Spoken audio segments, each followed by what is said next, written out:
વાહ ભાઈ વાહ, એકાનો કલર આવી ગયો હોય. આ 3 માંથી એકાદાનો ડબલ થઈ જાય ને તો મોજ આવી જાય. હાલો 200 આવ્યો. આ 3 માંથી એકાઈને કાચી રોને આવી જાય ને તો પૂઠા કાઢી નાખવા. 400 આવ્યો. મોજ આવે એવું આવી ગયું છે અને જા ત્રણેયને રોન જામી જાય ને તા ત્રણેયના પુઠ્ઠા કાઢી નાખું. હાલો હું 800 આવ્યો. ત્રણેય જોઈને હાલી ગયા એમ ને. હવે હુંય જોઈ લઉં.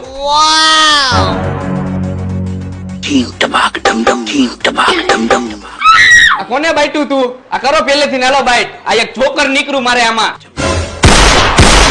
પેલા જોઈ લેતો હોય તો તારા જોકર વાળા મારો કલર ગયો. આઈ તો પછી બાટવા વાળાનો જ વાંક હોય ને. તારા જોકર વાહે મારી રોન વહી ગઈ પાકી. મારે કાંઈ નથી બોલવું ભાઈ. હવે એમાં મારો શું વાંક? આ આવ્યું એમાં